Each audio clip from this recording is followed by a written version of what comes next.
রমজানের আরেকটা বিশেষ ইবাদত হচ্ছে তারাবি। কি বলেন? তারাবি। তারাবি পড়েন তো আপনারা? পড়েন না? পড়েন না?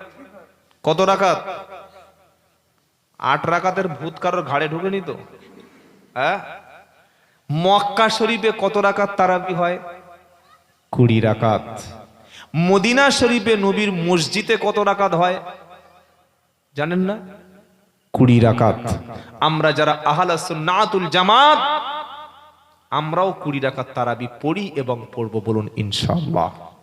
এই তারাবিটা কোত্থেকে এলো, কেন 20 রাকাত হলো জানার দরকার আছে।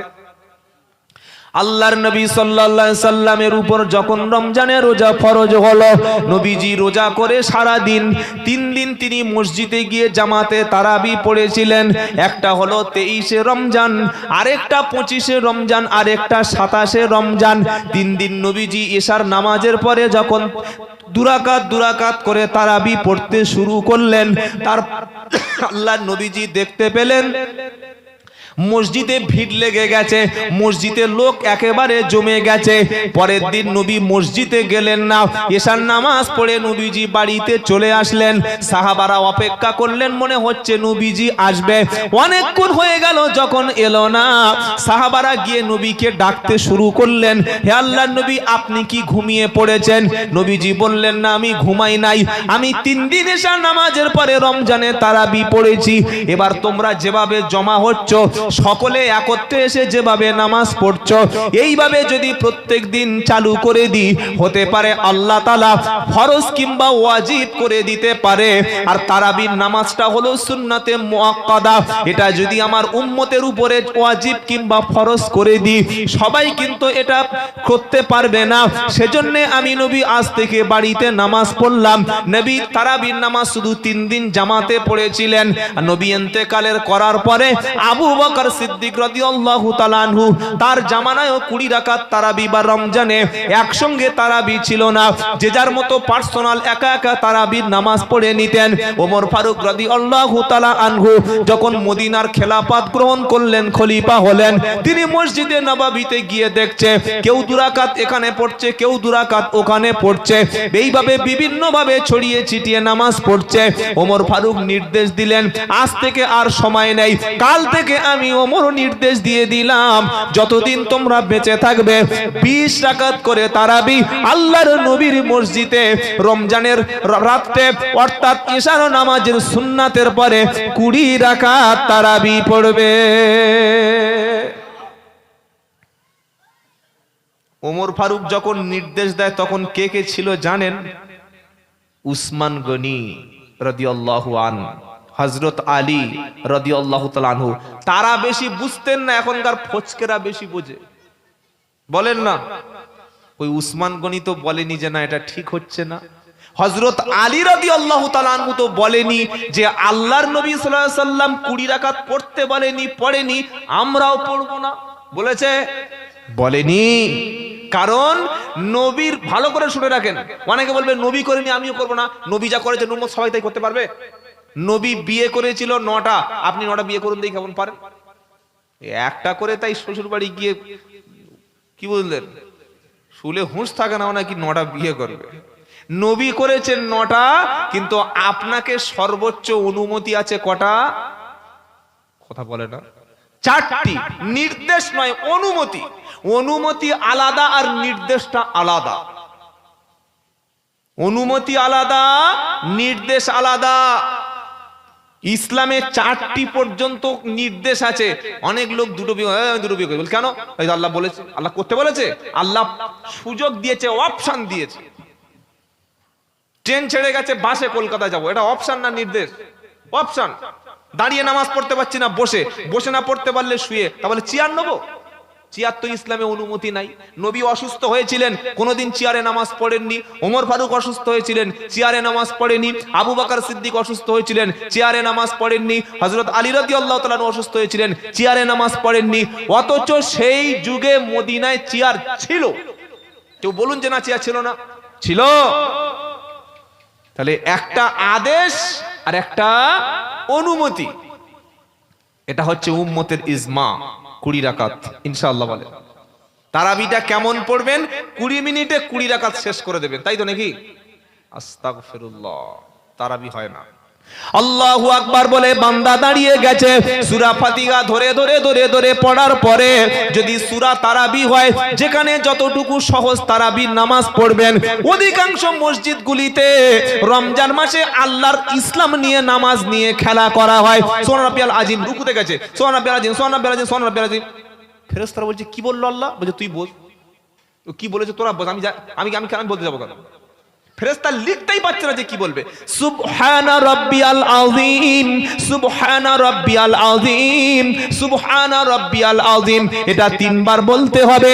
রুকু থেকে উঠে দাঁড়িয়ে সামি আল্লাহু লিমান হামিদা, এটা বলার পরে রব্বানা লাকাল হামদ, এটা বলার পরে ইমাম সাহেব যদি সুবহানাল্লাহ এটা বলতে যতক্ষণ সময় লাগে ভালো করে শুনে রাখুন। যখন তারাবি হবে ভুল হলে সঙ্গে সঙ্গে ধরে নেবেন। ইমাম যদি তারাবির নামাজ হোক কিংবা ফরজ নামাজ হোক, রুকু থেকে উঠে দাঁড়িয়ে সামি আল্লাহু লিমান হামিদা, মুক্তাদি রব্বানা লাকাল হামদ বলে সুবহানাল্লাহ বলতে যতক্ষণ সময় লাগে এতক্ষণ সময়টুকু ইমাম যদি না দাঁড়ায়, কারণ রুকু থেকে উঠে দাঁড়ানো ওয়াজিব, যদি অতটুকু সময় না দাঁড়ায় ইমাম সিজদায় চলে গেল, মুক্তাদি ইমামের মতো সিজদায় চলে গেল, ওয়াজিব ছেড়ে গেল, ওয়াজিব নামাজে ছেড়ে গেলে সালাম ফিরিয়ে সাহু সিজদা দিতে হয়। সাহু সিজদা না দিলে নামাজটা নষ্ট হলো। আবার একটা সিজদায় গিয়ে সুবহানা রাব্বিয়াল আলা কবার কমপক্ষে সুবহানা রাব্বিয়াল আলা 3 বার বান্দা যখন বলবে, বলার পরে 2 সিজদার মাঝখানে বসে সুবহানাল্লাহ পরিমাণ বসে সময় দিতে হবে। আল্লাহর নবীজি নামাজের মাঝখানে বসে দোয়া করতেন, আল্লাহুম্মা গফিরলি ওয়ারহামনি ওয়াহদিনি ওয়ারজুকনি ওয়াআফিনি, আয় আল্লাহ ক্ষমা করো, আল্লাহ হেদায়েত করো, আল্লাহ রুজি দাও। এই দোয়াগুলি করতেন। কোন ইমাম যদি 2 সিজদার মাঝখানে সুবহানাল্লাহ বলতে যতক্ষণ সময় লাগে এতক্ষণ যদি না বসে, উঠেই আবার দুম করে সিজদায় চলে গেল, সাহু সিজদা দিল না, নামাজ শেষ করলো, ওর নামাজ নষ্ট হলো। ওই রকম 20 রাকাত তারাবি মসজিদে না পড়ে বাড়িতে এসে পড়বেন যদি ওই তারাবি হয়। রমজানের পরে কত বয়স্ক লোকের কোমরে ডাক্তার দেখাতে হবে আল্লাহই জানে, কি তাই তো? এটা তারাবি না। নবীজি শুরু করতেন ঈশায় আর শেষ হতো সাহারির একটু পূর্বে। জোরে বলুন না সুবহানাল্লাহ। আর আমাদের আজান দিয়ে ঢুকেছে, বাড়িতে একটু গিয়ে দেখছে 14 রাকাত হয়ে গেছে। ক রাকাত? কি হলো? এক্ষুনি আজান হলো 14 রাকাত, 14 মিনিটে শেষ। আচ্ছা, আরেকটা মাসআলা বলি। আপনি ঈশার নামাজ মসজিদে রমজানে এসছেন, এসে দেখছেন ফরজ নামাজ হয়ে গেছে, ইমামের 12 রাকাত বা 14 রাকাত তারাবি চলছে, আপনি এসে প্রথমে কি করবেন বলেন? তারাবি ধরবেন না আপনার ফরজ নামাজটা পড়ে নেবেন? কোনটা? আগে 4 রাকাত ফরজটা পড়ে নেবেন, তারপরে ইমামের পিছনে তারাবিতে জয়েন করবেন। পরে তারাবি হয়ে গেল, 2 রাকাত 2 রাকাত পড়ে দিলেন। কথা মনে থাকবে ইনশাআল্লাহ। এগুলি শেখার প্রশ্ন, শিখে রাখেন। কেমন ভাবে কোরআন নামাজের মাধ্যমে পড়তে হবে আল্লাহ পাক শুনিয়ে দিয়েছে। তাড়াহুড়ো করে কোরআন পড়ার কিতাব নয়। সবচাইতে যে কিতাবটা ধীর স্থির ভাবে পড়তে হয় ওটার নাম কি? জোরে বলেন। কোরআন। কেমন ভাবে? ওয়ারাত্তিলিল কুরআনা তারতিলা।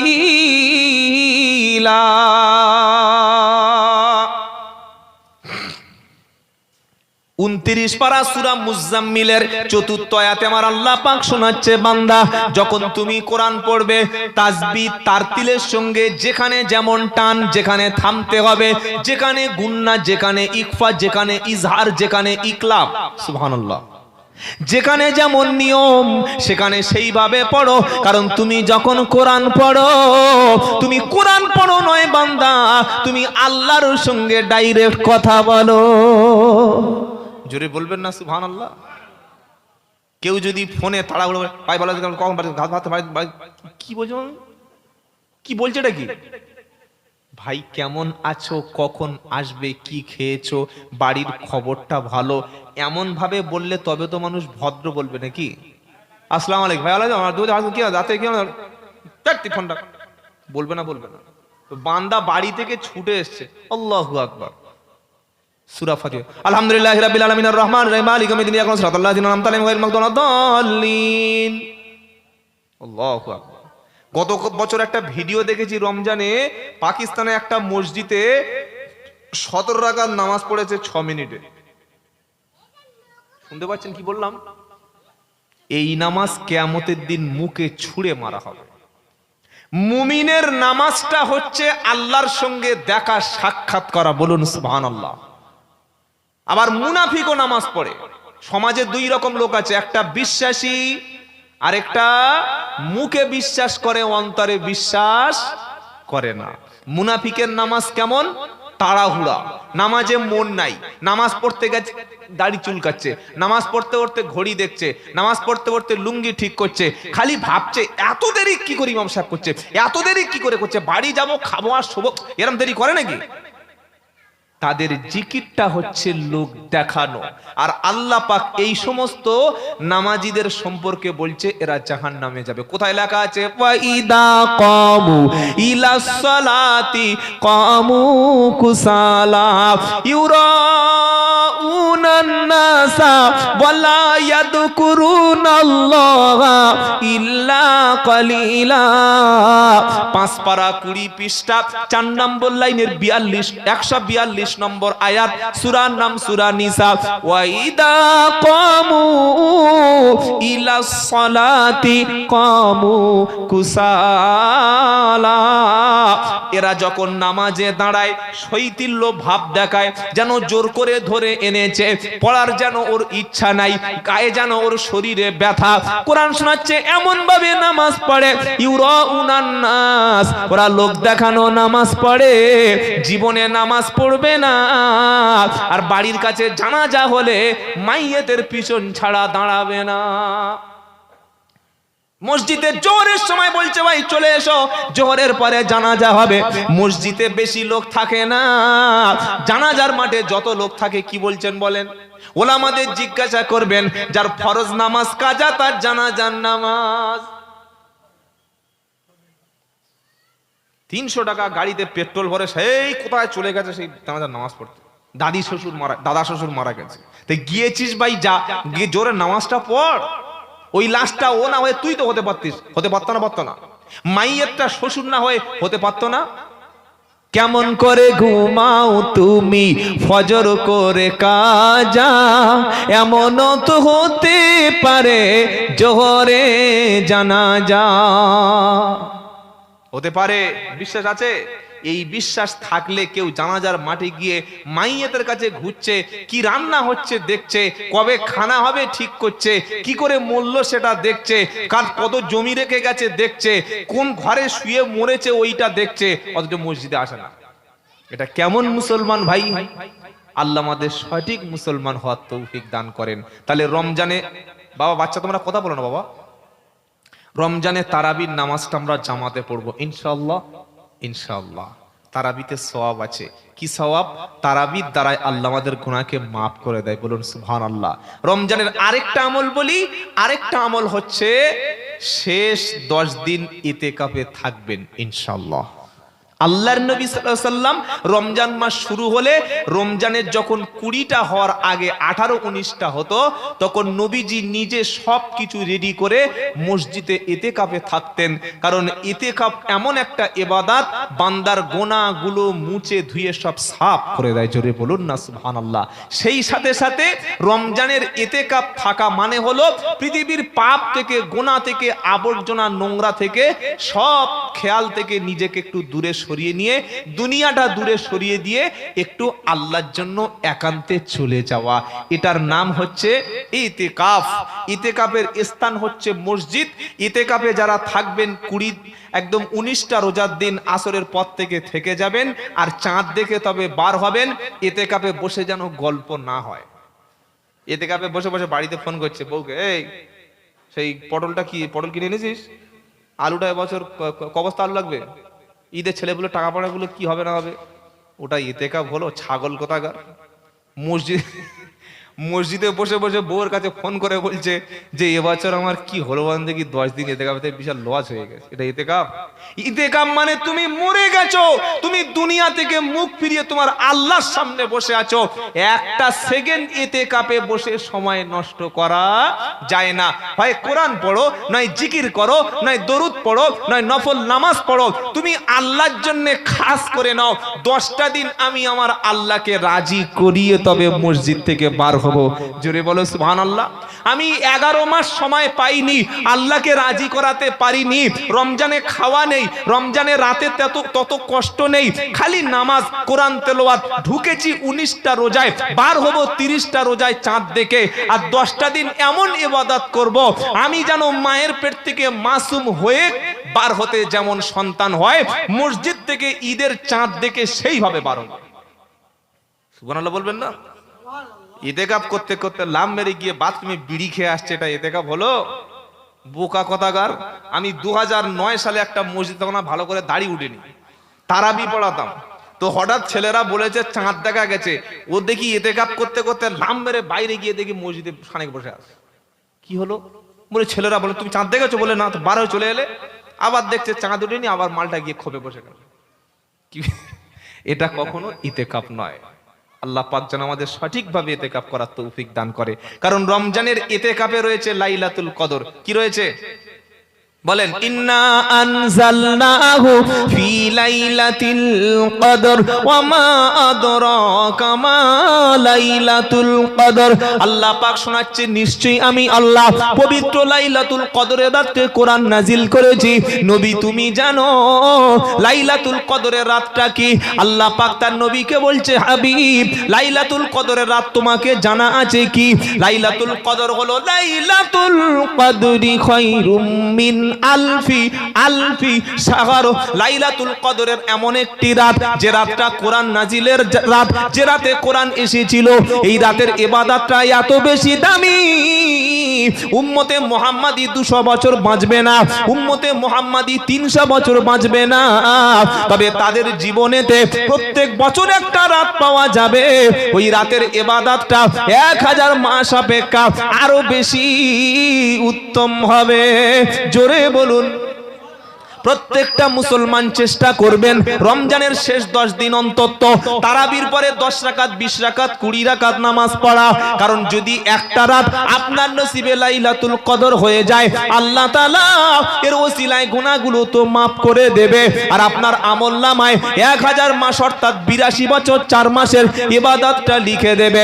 এটাই হলো রমজানের সবচাইতে বড় ফজিলত। কারণ আল্লাহ তাআলা কোন নবী বলেছে, আস-সাওমুলি ওয়ানা উজুজা বিহি, রোজার পুরস্কার আমি আল্লাহ হাতে দেব। কিয়ামতের দিন জান্নাতি ব্যক্তিদের যখন আল্লাহ জান্নাতে নেবে, তারা ফল খাবে, সমস্ত আনন্দ করবে জান্নাতে। আল্লাহ বলবে, বলো বান্দা তুমি কি কি নিয়ামত পেয়েছো? বান্দা বলবে, আলহামদুলিল্লাহিল্লাযী হাদানা লিহাদা ওয়া মা কুন্না লিনাহতাদিয়া লাউলা আন হাদানাল্লাহ লাকাদ জাআত রুসুলু রাব্বিনা বিল হাক্কি ওয়া নুদু আন তিলকুমুল জান্নাতু উরিসতুমুহা বিমা কুনতুম তা'মালুন। 8 পারা সূরা আরবের 42 নম্বর আয়াতে আল্লাহ পাক শোনাচ্ছে, জান্নাতি ইমানদার ব্যক্তিগুলি সমস্ত নাজ নেয়ামত খাবে আর ভোগ করবে, আর বলবে আলহামদুলিল্লাহ, সমস্ত প্রশংসা সেই আল্লাহর যিনি আমাকে হেদায়েত দান করেছিলেন। জোরে বলুন। তিনি যদি হেদায়েত না দিতেন আমি কখনো নামাজ রোজা ধরতে পারতাম না, আমি কখনো কোরআন পড়তে পারতাম না। আপনাদের এই সামনে যেটা মাদ্রাসা, আমার কমিটির ভাইরা বলছিল মাদ্রাসাটা বন্ধ হয়ে গেছে, তাই তো? এই হানানা বলেন না, এটা আগে কি ছিল? হিপস খানা। কি ছিল বলেন? হিপস খানা। হিপস খানা মানে হচ্ছে কোরআন তৈরির কারখানা। সুবহানাল্লাহ বলবেন না? বড় আফসোস, শুনে খুব কষ্ট লাগলো। চেষ্টা করবেন এবছর অন্তত রমজানের পরে, আমি বলেছি আমার ভাইদেরকে, যদি প্রয়োজন লাগে ফোন করবেন, আমি আবারও আসবো, পয়সা লাগবে না। অন্তত 10টা ছেলেকে এবছর দিয়ে শুরু করুন, কারণ হিফজখানা মানে হলো কোরআনকে বাঁচিয়ে রাখার সংগ্রাম। সুবহানাল্লাহ বলতে ইচ্ছা করলো না? পৃথিবীতে বেঈমান কাফেররা চেষ্টা করছে কোরআনকে মিটিয়ে দিতে, আর আল্লাহর ওয়াদা কোরআনের হেফাজতকারী স্বয়ং আমি আল্লাহ হব। ইন্না নাহনু নাযালনা যিকরা ওয়া ইন্না লাহু লাহাফিজুন। এটা 14 পারা প্রথম পৃষ্ঠা 9 নম্বর আয়াত সূরা হিজরের মধ্যে পেয়ে যাবেন। আল্লাহ পাক শোনাচ্ছে, নিশ্চয়ই আমি আল্লাহ কোরআন নাজিল করেছি, কোরআন পাঠিয়েছি, আর দায়িত্বটা আমি আল্লাহ নিজে তুলে নিয়েছি। তবে কোরআনটা আমি হাফেজদের সিনার মধ্যে সংরক্ষণ রেখে দেব। যদি আগুন লেগে ধ্বংস হয় পৃথিবীর সব বইয়ের দোকান, তবু বিশ্ব থেকে হারাবে না পবিত্র কোরআন। জোরে বলবেন না? জোরে হবে না? নারে তাকবীর। যদি আগুন লেগে ধ্বংস হয় পৃথিবীর সব বইয়ের দোকান, তবু বিশ্ব থেকে হারাবে না পবিত্র কোরআন। কোরআন ধ্বংস করবে কেমন করে আগুনের তেজ, আজ বিশ্ব ভরা লক্ষ কোটি কুরআনের হাফেজ। নারে তাকবীর।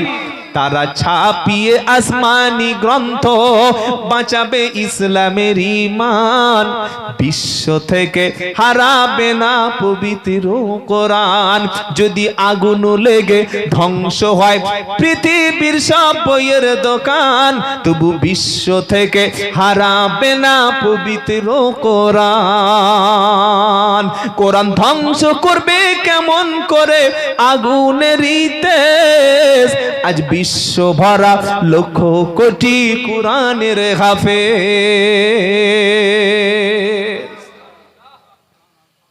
গ্রামে মাদ্রাসা থাকলে সে গ্রামে গজব নামবে না। নামাজির সংখ্যা বাড়বে, বেনামাজির সংখ্যা কমবে, সুদখোরের সংখ্যা কমবে, মদখোরের সংখ্যা কমবে, নারীর ইজ্জত তখন কম নষ্ট হবে, কারণ এটাই হচ্ছে কুরআনের বরকত। সুবহানাল্লাহ বলতে ইচ্ছা করলো না? চেষ্টা করবেন, অবশ্যই চেষ্টা করুন রমজানের পর থেকে মাদ্রাসাটা চালু করা। গ্রামে যদি যারা তৃণমূল করেন, আমি কোনো রাজনীতির পক্ষে বিপক্ষে না, সাপোজ উদাহরণ, নতুন একটা তৃণমূলের পার্টি অফিস খোলে, তাদের জন্য যারা তৃণমূল ভক্ত, যদি তারা নতুন পার্টি অফিস খোলে, দিদি খুশি হবে না? হবে না? কথা বলেন। আপনারা কি বিজেপি টিজেপি করেন নাকি বুঝতে পারছেন না তো? যারা সিপিএম করে, সিপিএম এর পার্টি অফিস যদি একটা খোলে গ্রামে, সেই গ্রামে আলিমউদ্দিন স্ট্রিট থেকে সেলিম বাবুরা খুশি হবে না? হবে না? হবে। আমরা তৃণমূল সিপিএম আজকের দিনে কারোর পরিচয় নাই, আজকের দিনে আমরা নবীর সেনা। সুবহানাল্লাহ বলবেন না? আজকে আমরা আল্লাহর লোক, আর আল্লাহর লোকদের বলা হয় হিজবুল্লাহ। জোরে বলুন না সুবহানাল্লাহ। যদি বলে হিজবুত তৃণমূল, তাহলে তৃণমূলের দল। যদি বলি হিজবুল কংগ্রেস, কংগ্রেসের দল। যদি বলি হিজবুল সিপিএম, সিপিএম এর দল। যদি বলি হিজবুল বিজেপি, তাহলে বিজেপির দল। আজকে আমাদের পরিচয় কি বাবা? কথা বলে না? হিজবুল্লাহ। তা যারা হিজবুল্লাহ তারা আল্লাহর পার্টি অফিস একটা খুলবে তো? খুলবে তো? আল্লাহর পার্টি অফিস মসজিদ, আর তার সাথে হিফজখানা মাদ্রাসা যদি এখানে খোলেন, আল্লাহর নবীর খাস রহমত, আল্লাহর খাস রহমত, নবীর সুপারিশটা মাদ্রাসা ওয়ালাদের সাথে থাকবে। জোরে বলেন। কারণ যে কোরআনের কারখানা মাদ্রাসায় থাকে, এই কোরআন শুনে ওমরে ফারুক মুসলমান হয়েছিলেন। আমি সেখান থেকে অন্য লাইনে গিয়েছিলাম, যাওয়ার সময় আবার ফিরিয়ে মেকআপ করে দিয়ে যাচ্ছি। নবীজি দোয়া করেছিলেন, আল্লাহ ওমরকে মুসলমান করে দাও। করেছিল না করে নাই? দোয়া করেছিলেন। ওমর ফারুক খবর পেয়েছে কাবা শরীফের পাশে 40 জন মুসলমান নিয়ে আল্লাহর নবী সাল্লাল্লাহু আলাইহি সাল্লাম গোপনে গোপনে লুকিয়ে লুকিয়ে ইসলামের কথা আলোচনা করছে। ওমর ফারুক এই বড় তরবারি নিয়ে 100 উট পাওয়ার লোভে তরবারি একদম ধার দিয়ে নিয়ে ছুটেছে, মুহাম্মদ সাল্লাল্লাহু আলাইহি সাল্লামের মাথা কাটবো। নাউযুবিল্লাহি মিন যালিক। কত বড় জাহিল, কত বড় এমন ব্যক্তি হলে তবে নবীর মাথা কাটতে যায়। আল্লাহ পাক হেদায়েত করে দিলেন, জোরে বলুন না সুবহানাল্লাহ। পথে চলেছে, যেতে যেতে দেখা হলো উমরের মামা। মামা ভালো আছো তো? বললে হ্যাঁ ভালো আছি। এই সকালবেলা তরবারি খুলে নিয়ে কোথায় যাচ্ছ? আমি যাচ্ছি মুহাম্মাদের মাথা কাটতে। কি মুহাম্মাদের মাথা কি করেছে? কি করেছে তুমি জানো না মামা? আমাদের দেবদেবীদের খারাপ বলছে, আমাদের বাপদাদা ধর্মটাকে 12টা বাজিয়ে দিচ্ছে, একদম সমাজে বিশৃঙ্খল সৃষ্টি করছে। আর লোক যাচ্ছে, লোক মক্কা গিয়ে মাথা নিচু করছে, দেখছো? সব তো মুহাম্মাদের কাছে চলে যাচ্ছে। ওর মাথাটা কাটবো। বলছে শোনো একটা কথা, যাচ্ছ যাটা শুনে যাও। কি? তোমার বোন আর বোনের বরকে কি বলে আপনাদের জীবনতলা এলাকায়? ভাড়া ভাই বোনাই। বোন আর বোনাই দুজনে সকালে কলেমা পড়ে মুসলমান হয়ে গেছে। এখন গিয়ে শোনো, জানালার পাশে গিয়ে দেখবে তারা কোরআন পড়ছে। জোরে বলো। কারণ মুসলমানের ঘরের পাশ থেকে গেলে কোরআনের আওয়াজ পাওয়া যায়। মুসলমান গ্রামের মধ্যে ঢুকলে মাদ্রাসায় কোরআনের আওয়াজ বার হয়। মুসলমানের মসজিদে কোরআন তেলাওয়াত হয়। আজকের মসজিদে কোরআন তেলাওয়াত হয়? ওই ইমাম সাহেব বসে বসে পড়ে, নামাজ পড়ছে, জুমার দিন ফরজ নামাজ পড়ে মাল পালাচ্ছে। তওবা তওবা, দাঁড়ায় না, দাঁড়ায় না। কার জুতো কার পায়ে ঢুকে গেছে আল্লাহই জানে। অথচ জুমার দিনে যারা সূরা কাহাফ তেলাওয়াত করবে, সূরা কাহাফ, তাদেরকে দাজ্জালের ফিতনা থেকে আল্লাহ পাক বাঁচিয়ে নেবেন। জোরে বলুন সুবহানাল্লাহ। কোথায় সে কোরআন তেলাওয়াত? ধুলো পড়ে পড়ে পড়ে কোরআনের মধ্যে টিকটিকি, আরশোলা, উই পোকা, ছাড় পোকা, মশা, মাছি, পায়খানার মধ্যে অতটা পোকা থাকে না যত কোরআনে পোকা ঢুকে গেছে। এই জাতি যদি মনে করে আমি প্রধানমন্ত্রী হব, হবে ওই দুদিন পরে সাজানের মতো ধরে নেবে। কি? আল্লাহ আমাদের হেদায়েত নসিব করে দিন। জোরে বলুন আমিন। কোরআন পড়তে শুরু করুন। যত বেশি কোরআন পড়বেন তত ঈমান আরো বেড়ে যাবে। ওমর ফারুক ছুটে গেছে বোনের বাড়ি। বোনের নাম ছিল ফাতেমা। গিয়ে দেখছে সত্যি ফাতেমা, আর কোরআনও পড়ছে। রেগে আগুন, গিয়ে হট করে ঢুকল, এই কি পড়ছো? সঙ্গে সঙ্গে তখন কোরআন তো আর পুরো এরকম বই আকারে ছিল না। কোরআনের কয়েকটা মাসহাফ, কয়েকটা অংশ, খণ্ড টুপ করে কাপড়ের মধ্যে লুকিয়ে নিয়েছে। না না, আমরা কথা বলছিলাম, যেহেতু তাদের ভাষা আরবি, আমরা কথা বলছিলাম। তো বলছে কথা তো বলছিলে, কিন্তু কথা তো এরকম না। দেখি কি পড়ছো, বার করো। মার দিয়েছে বোনের উপরে। প্রচন্ড রাগী ওমর ফারুক। কথার আগেই মার, কথার আগে মার। আর এখন কে কার মারবে? স্কুলের মাস্টার মারার অধিকার নাই, আছে? মারলে তারপর দিন তার চাকরি করে নেড়া করে বাড়ি পাঠিয়ে দেবে। প্রধান সাহেব অন্যায় দেখে মারার অধিকার নাই। ছেলে আর মেয়ে দুজনে ধরা পড়েছে, জলসা এসে বাঁশ বাগানে গিয়ে ধরা পড়েছে, পার্টি অফিসে বিচার হচ্ছে। প্রধান যদি মেয়েটার গালে একটা, ছেলেটার গালে একটা দেয়, তারপর দিন প্রধান কোথায় যেতে হবে? থানায়। এই ওরা প্রাপ্তবয়স্ক, চুমু খাচ্ছিল, গল্প করছিল, আনন্দ করছিল, তুমি বাদারকে বলবে না? বলবে না।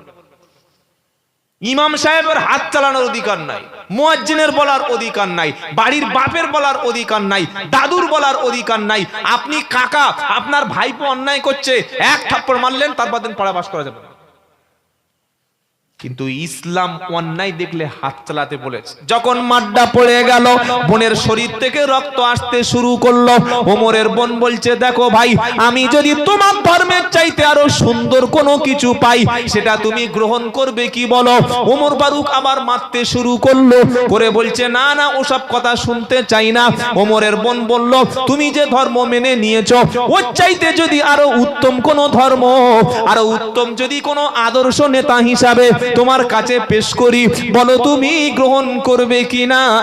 বললে ওসব শুনতে চাই না, তুমি কি পড়ছিলে আগে আমার হাতে দাও, আগে আমি ওটা পড়ে দেখব। জোরে হবে না? ঈমান বাড়ে মানুষ সত্য পথে আসলে, কোরআন শুনলে আর কোরআন পড়লে। আর দুর্ভাগ্য আমাদের হাতে কোরআন নাই, ছেলেরা কেউ কোরআন জানে না। মাধ্যমিক পাশ করার পরে ছেলেটা কেন মসজিদে ইমামতি করতে পারবে না? ইমামতি করার জন্য মুফতি হতে হয়, মাওলানা হতে হয়, হাফেজ হতে হয় না। কোরআন সহি করে পড়তে পারে, মাসআলার জ্ঞান আছে, সেই ইমাম হতে পারবে, যদি প্রকৃত ইমাম না থাকে। বলুন না সুবহানাল্লাহ। এই বাবাজিরা, সোনার আল্লাহ আল্লাহ ভাইরা, ওমর ফারুকের হাতে যখন অংশটা দিল না, বললে তুমি অতক্ষণ হাত দিতে পারবে না যতক্ষণ তুমি পবিত্র হয়ে গোসল করে ওযু না করবে। ওমর ফারুক গোসল করলো, ওযু করলো, কোরআনের অংশটা হাতে তুলে দিল। ওই অংশটা ছিল সূরা তাহার 5টি আয়াত। জোরে বলেন।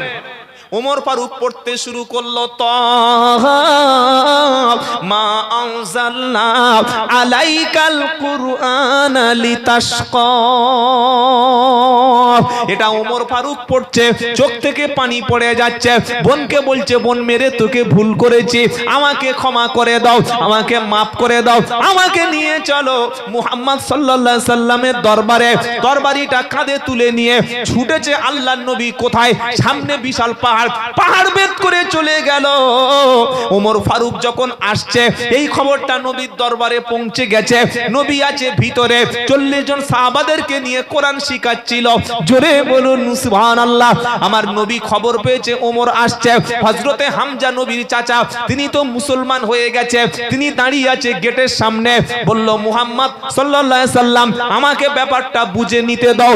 যদি তার উদ্দেশ্য ভালো থাকে তবে আমি তাকে বাঁচাবো, আর যদি সে তোমাকে সামান্য পরিমাণ ক্ষতির জন্য আসে, মুহাম্মদ এই তরবারি দিয়ে ফয়সালা করে দেব। হযরতে ওমর ফারুক গিয়ে আল্লাহর নবীর দরবারে প্রবেশ করছে, ধাক্কা মেরে ভিতরে ঢুকে গেছে।